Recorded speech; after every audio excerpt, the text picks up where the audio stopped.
السلام علیکم ورحمۃ اللہ وبرکاتہ۔ آج کے خطبے کا عنوان ہے مومن اللہ کے خوف و امید کے سائے تلے۔ الحمدللہ والصلاۃ والسلام علی رسول اللہ، اما بعد۔ یقیناً تمام تعریفیں اللہ کے لیے ہیں جس نے ہمیں دین حنیف کی سمجھ بوجھ عطا فرمائی۔ میں گواہی دیتا ہوں کہ اللہ کے سوا کوئی بھی معبود برحق نہیں، وہ یکتا ہے، اکیلا ہے، اس کا کوئی بھی شریک نہیں۔ اور میں یہ بھی گواہی دیتا ہوں کہ ہمارے نبی اور سردار جناب محمد رسول اللہ صلی اللہ علیہ وسلم اللہ تعالیٰ کے بندے اور اس کے آخری رسول ہیں۔ اللہ تعالیٰ آپ پر، آپ کی آل پر اور تمام صحابہ کرام پر ڈھیروں درود و سلامتی نازل فرمائے۔ حمد و ثنا کے بعد اے مسلمانوں، اے اللہ کے بندوں، رجا یا امید کا مطلب یہ ہے کہ نیک کام پر اللہ تعالیٰ سے اجر و ثواب پانے کی آرزو یا چاہت رکھی جائے، لیکن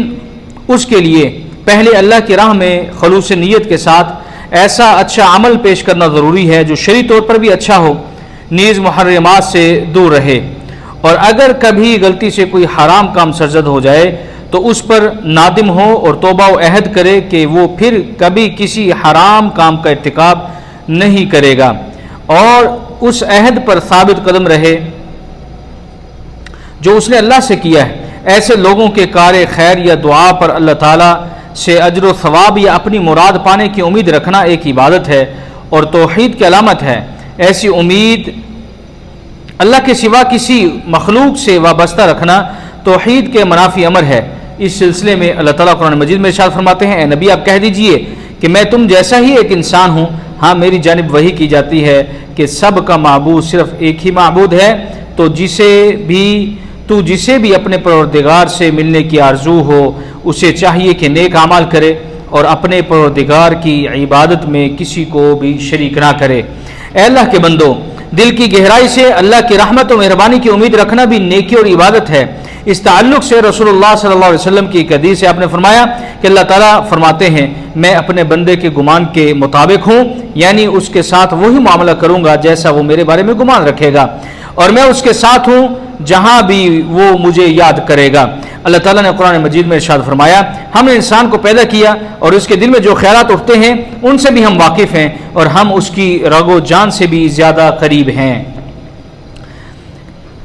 اس سلسلے میں مسلمانوں پر واجب ہے کہ خوف و رجا دونوں کو اپنائے رکھے، اور ایک مومن بندہ کی بہترین حالت یہ ہے کہ وہ مطلوبہ معتدل خوف و امید کے ساتھ اللہ سے محبت رکھے، جیسا کہ اللہ تعالیٰ نے قرآن مجید میں ارشاد فرمایا، ان کے پہلو اپنے بستروں سے الگ رہتے ہیں، اپنے رب کے خوف اور امید کے ساتھ پکارتے ہیں، اور جو کچھ ہم نے انہیں دے رکھا ہے اس میں سے وہ خرچ کرتے ہیں۔ اے اللہ کے بندو، جب کوئی مسلمان اللہ تعالیٰ کی عام رحمت کو جان لے گا اور یہ بھی جان لے گا کہ اللہ اپنے بندوں کے بہت سے گناہوں کو درگزر بھی کرتا ہے، اور جب وہ اللہ کی تیار کردہ جنت اور اس کی عطا کردہ اجر و ثواب کی کثرت سے واقف ہوگا تو اس کا دل خوشی سے باغ باغ ہو جائے گا، اور اللہ سے مزید کچھ پانے کے لیے اس کی لالچ و امید اور بڑھ جائے گی، اور کار خیر میں اور بڑھ چڑھ کر حصہ لے گا، نماز اور روزے کا مکمل پابند ہو جائے گا، فرض عبادات کے ساتھ ساتھ نوافل سے بھی وہ غافل نہیں رہے گا، اور اللہ سے لو لگائے گا، اور اپنی آخرت کی بھلائی کے لیے خشوع و خضوع کے ساتھ گڑ گڑا کر دعائیں کرے گا کہ اللہ اسے اور اس کے اہل و عیال کو نیک لوگوں میں شامل کر لے۔ اے اللہ کے بندو، اللہ تعالیٰ نے اپنی مغفرت اور عذاب کو ایک ساتھ بار بار قرآن مجید میں بیان کیا ہے۔ اللہ تعالیٰ فرماتے ہیں، اور جو تجھ سے سزا کی طلبی میں جلدی کر رہے ہیں اے نبی، راحت سے پہلے ہی یقیناً ان سے پہلے سزائیں بطور مثال گزر چکی ہیں، اور بے شک تیرا رب البتہ بخشنے والا ہے لوگوں کے بے جا ظلم پر بھی۔ اور یہ بھی یقینی بات ہے کہ تیرا رب بڑی سخت سزا دینے والا بھی ہے، یعنی لوگوں کو اپنے نفس پر ظلم کرنے اور اللہ کی معصیت کرنے کے باوجود ان کو عذاب دینے میں جلدی نہیں کرتا، بلکہ انہیں مہلت دیتا ہے، اور بعض دفعہ ان کا معاملہ قیامت پر چھوڑ دیتا ہے۔ یہ درگزر اللہ کے حلم و کرم اور عفو و درگزر کا ہی نتیجہ ہے، ورنہ اگر وہ فوراً مواخذہ کرتا اور بلا تاخیر عذاب دیتا تو روئے زمین پر اب تک جن اور انسان میں سے کوئی بھی باقی نہ رہتا، جیسا کہ اللہ تعالیٰ قرآن مجید میں ارشاد فرماتے ہیں، اور اگر اللہ تعالیٰ لوگوں پر ان کے اعمال کے سبب گرفت فرمانے لگتا تو روئے زمین پر ایک جاندار کو نہ چھوڑتا، لیکن اللہ تعالیٰ ان کو ایک میعاد معین تک مہلت دے رہا ہے، سو جب ان کی وہ میعاد آن پہنچے گی اللہ تعالیٰ اپنے بندوں کو آن پہنچے گی، اللہ تعالیٰ اپنے بندوں کو آپ ہی دیکھ رہا ہے۔ اللہ کی مہربانی، رحم و کرم اور مغفرت اس کی صفت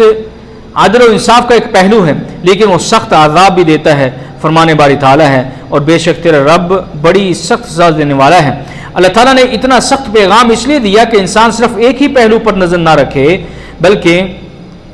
اس دوسرے پہلو کو بھی مد نظر رکھے، کیونکہ ایک ہی پہلو کو مسلسل دیکھتے رہنے سے بہت سی چیزیں اوجھل رہ جاتی ہیں۔ اس لیے قرآن کریم میں جہاں پر اللہ کی صفت رحمت کا بیان ہوتا ہے تو اس کے ساتھ ہی اس کی دوسری صفت قہر کا بھی بیان ہوتا ہے، تاکہ اللہ تعالیٰ کی عبادت سے امید اور خوف دونوں پہلو سامنے رہیں۔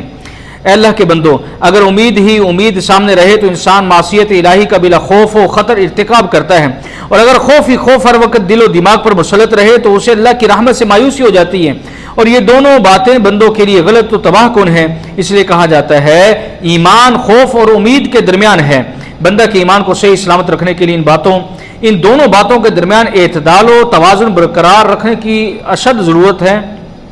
یعنی بندہ اللہ کے عذاب کے خوف سے بے پرواہ نہ ہو اور نہ اس کی رحمت سے مایوس ہو۔ اے میرے مسلمان بھائیوں، آپ پہلے اللہ اور رسول صلی اللہ علیہ وسلم کے بارے میں صحیح معلومات حاصل کیجئے، پھر نیک عمل کی انجام دہی میں لگ جائیے۔ 5 وقتہ نمازوں کی پابندی کے ساتھ ساتھ کسب حلال کے لیے محنت کرنا بھی عمل صالح ہے۔ نیک عمل کرنے کے بعد ہی اللہ سے اچھے برتاؤ اور اچھے بدلے کی امید وابستہ کی جا سکتی ہے۔ نیک عمل کیے جا سکتے ہیں، نیک عمل کیے بغیر اللہ تعالیٰ سے مہربانی اور رحم و کرم کی امید رکھنا یا اس کا مستحق سمجھنا صرف بے وقوفی ہی نہیں بلکہ اپنے آپ کو دھوکہ دینا بھی ہے کہ اللہ تمہاری شکل و صورت اور مال و دولت دیکھ کر اپنے رحم و کرم و مغفرت کی تم پر بارش نہیں کرے گا۔ یہ تمہاری خود فریبی و غرور ہے جس سے ہر مسلمان کو بچنا چاہیے۔ اللہ تعالیٰ ایسے غرور و گھمنڈ آدمی سے مخاطب ہوتے ہیں اور اسے منع کرتے ہیں۔ فرمان باری تعالیٰ ہے، لوگوں اللہ تعالیٰ کا وعدہ سچا ہے، تمہیں دنیا کی زندگی دھوکے میں نہ ڈالے اور نہ دھوکے باز شیطان تمہیں غفلت میں ڈالے، یعنی تم دنیا میں بکثرت مال و دولت پا کر گھمنڈ خود پسندی میں مبتلا نہ ہو جاؤ کہ اللہ اور رسول کے بتائے ہوئے طریقے انفاق سے روگردانی کر کے اور حلال و حرام کی تمیز کو بالائے طاق رکھ کر اسے جس طرح چاہو بے جا خرچ کرتے رہو۔ یہ شیطانی چال ہے۔ تمہیں چاہے کہ شیطان کے دجل و فریب اور ہتھ کنڈوں سے بھی بچو تاکہ وہ تمہیں ناجائز فضول خرچی اور گناہ کے راستے پر نہ ڈال سکے۔ بے شک شیطان تمہاری ہر نیکی و بھلائی کا دشمن ہے اور تمہیں جہنم کے راستے میں دھکیل دینا چاہتا ہے۔ اے میرے مسلمان بھائیوں، تم اللہ سے ڈرو اور تقوی اختیار کرو، نیک اعمال پر ہمیشگی کرتے ہوئے اللہ تعالیٰ سے حسن ظن رکھنا نہایت ضروری ہے۔ تم نیک عمل پر اللہ سے اجر و ثواب کی امید رکھو اور اللہ کے عذاب سے ڈرتے رہو۔ تم ہمیشہ اللہ کا یہ فرمان اپنے عقلوں اور ذہنوں میں یاد رکھو۔ اللہ تعالیٰ فرماتے ہیں، تم یقین جانو کہ اللہ تعالیٰ سزا بھی سخت دینے والا ہے اور اللہ تعالیٰ بڑی مغفرت اور بڑی رحمت والا بھی ہے۔ یعنی ایک مومن و مسلمان اللہ کے عذاب و پکڑ کے خوف اور اس کے رحم و کرم کی رجا امید کے درمیان اعتدال و توازن برقرار رکھتے ہوئے اپنی زندگی بسر کرے تاکہ اللہ تعالیٰ خوش ہو کر اسے اپنے مزید رحم و کرم سے نوازے۔ اے اللہ کے بندو، خوف اور امید ہی دلوں کے ان اعمال میں سے ہے جو نیک کاموں پر ابھارتے ہیں اور آخرت کی زندگی کی ترغیب دلاتے ہیں اور برے کاموں سے ڈانٹتے ہیں اور دنیا سے بے نیاز کر دیتے ہیں اور حد سے بڑھ جانے والے نفس کو لگام دیتے ہیں، اور اللہ کا خوف ہی دل کو ہر نیک کام کی طرف لے جاتا ہے اور ہر برائی کے لیے رکاوٹ ہے، اور امید بندے کو اللہ کی رضا اور اس کے ثواب کی طرف لے جاتی ہے اور عظیم اعمال کرنے کی ہمتوں کو بڑھاتی ہے اور ہر برے عمل سے پھیر دیتی ہے، اور اللہ کا خوف نفس کو نفسانی خواہشات سے روکتا ہے اور اسے فتنے کے بارے میں ڈانٹتا ہے اور اسے نیکی اور کامیابی کے کاموں کی طرف وہ لے جاتا ہے۔ علامہ ابن تیمیہ رحمہ اللہ نے فرمایا ہے کہ خوف کا تعلق تو عام مومنوں سے ہے اور خشیت کا تعلق پہچانے والے علماء کے ساتھ ہے اور حیبت کا تعلق محبت کرنے والوں کے ساتھ ہے، اور اللہ کی خشیت اور خوف علم اور معرفت کے حساب سے بڑھتے اور گھٹتے ہیں، اور جو شخص اللہ سے ڈرتا ہے اور اس کے خوف نے اسے خواہشات سے روک دیا ہے اور اسے فرما برداری پر گامزن کر دیا ہے، اللہ نے اس سے ثواب کی بہترین صورت کا وعدہ کیا ہے۔ اللہ تعالیٰ قرآن مجید میں ارشاد فرماتے ہیں،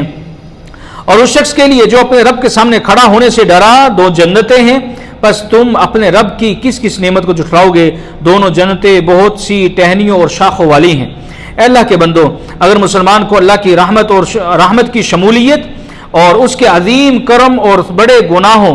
اور بڑے گناہوں سے اس کے تجاوز اور اس کی جنت کی وسعت اور اس کے ثواب کا اضافہ معلوم ہو جائے تو اس کا نفس دل کشادہ ہو جائے اور اللہ پاک اور اللہ کے پاس جو عظیم بھلائی ہے اس کی چاہت اور امید میں یکسو ہو جائے، اور اگر اللہ کی بڑی سزا اور اس کی سخت پکڑ اور مشکل حساب اور قیامت کی ہولناکیاں اور آگ کی بھیانکی اور طلوع ہونے کی ہولناکی اور آخرت کے عذاب کی قسمیں اگر اسے معلوم ہو جائیں تو اس کا نفس رک جائے اور پریشان ہو جائے اور چکنا ہو جائے اور اللہ تعالیٰ سے ڈر جائے۔ اسی لیے اللہ کے رسول صلی اللہ علیہ وسلم نے فرمایا، اگر مومن جان لے کہ اللہ کے پاس کیا سزا ہے تو کوئی بھی اس کی جنت کی خواہش نہ رکھے، اور اگر کافر یہ جان لے کہ اللہ کے پاس کتنی رحمت ہے تو اس کی جنت میں جانے سے مایوس نہ ہو۔ اللہ نے کئی مقامات پر بخشش اور عذاب کو اکٹھا ذکر کیا ہے۔ فرمانے باری تعالیٰ ہے، اور بے شک تیرا رب البتہ بخشنے والا ہے لوگوں کے بے جا ظلم پر، اور یہ بھی یقینی بات ہے کہ تیرا رب بڑی سخت سزا دینے والا بھی ہے۔ اے اللہ کے بندو، اللہ عز و جل کی طرف جانے کے مسئلے میں دل ایک پرندے کی مانند ہے، محبت اس کا سر ہے، خوف اور امید اس کے دو پر ہیں، اور جب تک سر اور دونوں پر سلامت ہیں تب تک پرندہ بہترین پرواز کر سکتا ہے، اور اگر اس کا سر کاٹ دیا جائے تو وہ مر جاتا ہے، اور اس کے دونوں پر خراب ہو جائیں تو وہ ہر شکاری اور جان لینے والے کا سامان بن جاتا ہے۔ لیکن سلف نے بہتر یہ سمجھا کہ صحت کے وقت خوف کا پر امید کے پر غالب رہے، اور دنیا سے جاتے وقت امید کا پر صحت کے پر غالب رہے، اور محبت کی ایک سواری ہے، امید ایک جستجو ہے، اور خوف ایک ڈرائیور ہے، اور اللہ تعالیٰ اللہ عز و جل اپنے کرم و احسان سے جنت کی طرف پہنچانے والا ہے۔ اللہ تعالیٰ ارشاد فرماتے ہیں قرآن مجید میں، میرے بندوں کو خبر دے دو کہ میں بہت ہی بخشنے والا اور بڑا مہربان ہوں، ساتھ ہی میرے عذاب بھی نہایت دردناک ہیں۔ اللہ تعالیٰ مجھے اور آپ سب کو قرآن حکیم کی برکتوں سے فائدہ اٹھانے کی توفیق عطا فرمائے، اور اس کی آیات سے ذکر حکیم سے ہمیں مستفید ہونے کی توفیق عطا فرمائے۔ سبحان ربک رب العزت عما یصفون وسلام علی المرسلین والحمد للہ رب العالمین۔